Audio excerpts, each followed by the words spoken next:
उत्तराखंड के बहुचर्चित अंकिता भंडारी हत्याकांड की जांच कर रही एसआईटी को मामले में बड़ी कामयाबी हाथ लगी है। मामले की जांच कर रही एसआईटी ने तीनों आरोपियों को पुलिस कस्टडी में रिमांड पर लिया था। एसआईटी ने 3 दिनों की रिमांड के लिए 400 सवालों का जाल बुना। आरोपी बुरे तरीके से इसमें फंसे, जिसके बाद एसआईटी को हत्याकांड की वजह समेत कई अन्य सबूत और गवाह पता चले हैं। इन सबूतों और गवाहों के आधार पर चार्जशीट तैयार कर एसआईटी जल्द कोर्ट में दाखिल करेगी।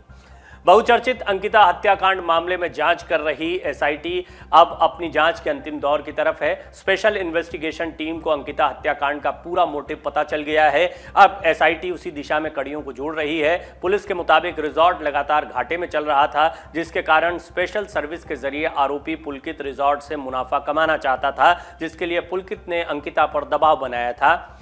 अंकिता एक गरीब परिवार से थी, इस वजह से आरोपी पुलकित रिजॉर्ट में उससे अनैतिक काम करवाना चाहता था, लेकिन जब अंकिता ने मना कर दिया तो फंसने के डर से पुलकित ने अंकिता की हत्या कर दी। पुलकित को डर था कि अंकिता उसके खिलाफ शिकायत दर्ज करवा सकती है। एसआईटी अब इस मोटिव के तहत काम कर रही है, जिसमें एसआईटी ने तीनों आरोपियों के खिलाफ पुख्ता सबूत भी इकट्ठा कर लिए हैं। एसआईटी ने अंकिता हत्याकांड मामले में सभी आरोपियों से गहन पूछताछ की है। 400 सवाल एसआईटी ने तीनों आरोपी पुलकितार, अंकित और सौरभ से करीब 400 सवाल किए थे, जिनके जवाब भी टीम को मिल गए हैं। साथ ही पूरे मामले में टीम ने 1 दर्जन से ज्यादा गवाहों को तैयार किया है, जिसमें अभी तक 4 गवाहों के बयान कोर्ट में दर्ज करा भी दिए गए हैं। पुलिस का कहना है कि वीआईपी गेस्ट जिसके लिए बात चल रही है, अब उस कड़ी पर भी पूछताछ हो रही है, क्योंकि रिजॉर्ट में एक स्पेशल एरिया था जिसमें आने वाले गेस्ट को वीआईपी गेस्ट कहा जाता था। पूरे मामले में एसआईटी अब उन गेस्ट से भी पूछताछ कर रही है जो बीते 2 महीनों में इस रिजॉर्ट में रुके थे। साथ ही एसआईटी ने उन गेस्टों से भी अब पूछताछ करने की शुरुआत करी है जिनकी बुकिंग इस रिजॉर्ट में हुई थी, जिसमें दिल्ली की एक पार्टी भी शामिल है। पूरे मामले में एसआईटी तेजी से काम कर रही है। एसआईटी लगभग सभी तथ्यों को कवर कर रही है। एसआईटी के सूत्रों ने बताया कि जल्द ही मामले का पूरा खुलासा किया जाएगा। एसआईटी आरोपियों से सवालों के मिले जवाब के आधार पर तमाम नए खुलासे भी हो रहे हैं। आरोपियों और रिजॉर्ट में आए टूरिस्ट से भी आमने सामने बैठाकर पूछताछ कराई गई है। पूछताछ रिजॉर्ट में होने वाली पार्टी के बारे में भी की जा रही है।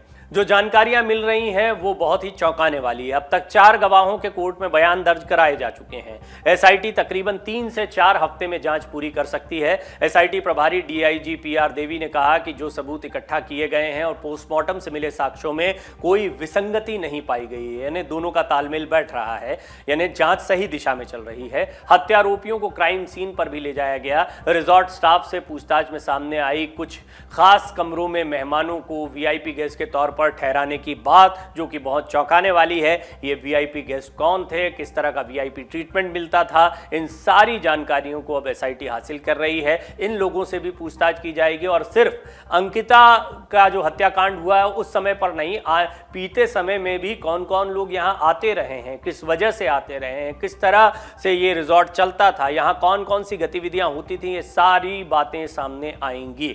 इस पूरे मसले पर हमने एक पोल भी रखा था कि क्या दूसरे शहरों में चल रहे अवैध रिजॉर्ट्स पर भी नकेल कसनी चाहिए, क्योंकि एक मामला है, हाई प्रोफाइल था, सामने आ गया, एक बच्ची की जान भी चली गई है, लेकिन इस तरह की आपराधिक गतिविधियां कई और जगह हो सकती हैं। इस पोल के दौरान 7000 से ज्यादा लोगों ने पोल किया, जिसमें आपको बता दें कि 91% लोगों ने कहा कि दूसरे शहरों में चल रहे अवैध रिजॉर्ट्स पर भी नकेल कसना चाहिए। वहीं 9% लोगों ने कहा कि नकेल नहीं कसनी चाहिए। अब महत्वपूर्ण बात यह है कि पुलकित आर्या एक बड़े रसूखदार नेता का बेटा है, लिहाजा ये बात तो बहुत स्पष्ट है कि इस मामले में कई बड़े लोग इन्वॉल्व हो सकते हैं। एक दबाव भी महसूस किया जा रहा था।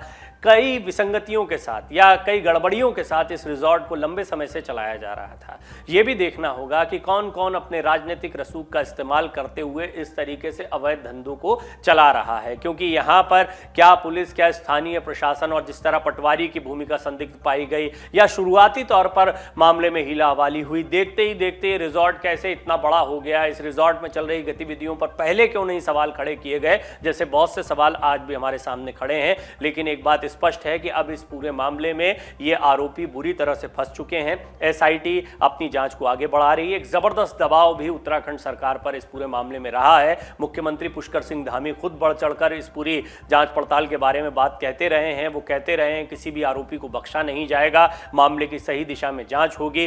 बहरहाल इसके साथ ही अंकिता को न्याय दिलाने की मांग भी तेज होती जा रही है। परिजन इससे खासे नाराज हैं, उनके जो नजदीकी लोग हैं वो खासे नाराज हैं और हम देख रहे हैं कि इस पर अब सियासी सरगर्मियां भी बढ़ने वाली हैं, क्योंकि मामला बीजेपी के एक रसूखदार नेता से जुड़ा हुआ है। लिहाजा कांग्रेस के पास भी उत्तराखंड में एक बड़ा मुद्दा आ गया है। खबर यह भी है कि हरीश रावत भी इस पर उपवास कर रहे हैं। हरीश रावत जो पूर्व मुख्यमंत्री रह चुके हैं, कांग्रेस का बड़ा चेहरा है, वो भी इस पूरे मामले को अब आगे बढ़ाते दिखाई दे रहे हैं या फिर इस मामले में अब वो इंसाफ की मांग करते दिखाई दे रहे हैं। धीरे धीरे उत्तराखंड की सियासत में ये मामला बहुत बड़ा हो चुका है। लेकिन सबसे दुखद है एक बच्ची का अपनी जान गंवा देना। एक बच्ची जो अपने करियर को बनाने के लिए, अपने घर को चलाने के लिए, कुछ थोड़ा पैसा कमाने के लिए यहाँ काम करने के लिए गई थी, उसको जोर जबरदस्ती के साथ गलत काम करने के लिए धकेला जा रहा था। ये बात अब एसआईटी के सवालों और उनके जवाबों से स्पष्ट हो गई है। खबरें ये भी सामने आ रही है कि अंकिता पर लगातार, क्योंकि बहुत ज़्यादा समय नहीं हुआ था अंकिता को यहाँ काम करते हुए, ये भी आपको बता दें कि महज कुछ ही दिन हुए थे अंकिता को और वो पहले ही दिन से बहुत असहज महसूस कर रही थी। एक के बाद एक जैसे जैसे दिन बीतते गए उस पर दबाव बढ़ाया गया और बाद में बढ़ते बढ़ते ये दबाव उस नहर तक पहुँचा जहाँ इस लड़की को फेंक दिया गया, उसकी जान चली गई। ये पूरा मामला बहुत ही खौफनाक है। इस पूरे मामले ने कई परतें खोलकर सामने रख दी हैं और बता दिया है कि किस तरह से सियासी ताकत का इस्तेमाल हो रहा था, किस तरीके से अनैतिक कार्य हो रहे थे। अब देखना होगा कि क्या मामला सिर्फ एक इस रिजॉर्ट तक, एक नेता तक या फिर कुछ रसूखदार लोगों तक सीमित रहता है या इस पूरे मामले में कुछ और चेहरे बेनकाब होंगे। जो पोल हमने रखा उसमें ज़्यादातर लोग मानते हैं कि इस तरह के जितने भी रिजॉर्ट चल रहे हैं उनके खिलाफ कार्रवाई होनी चाहिए। अंकिता जैसी कोई और घटना न दोहराई जाए, कोई और घटना सामने न आए, इसका भी ध्यान रखना चाहिए। डाउनलोड करें अमर उजाला ऐप और पाएं खबरें लगातार। अगर आप ये वीडियो YouTube पर देख रहे हैं तो हमारे चैनल को सब्सक्राइब करें और बेल आइकन को दबाना ना भूलें। अगर आप Facebook पर ये वीडियो देख रहे हैं तो हमारे पेज को लाइक करें।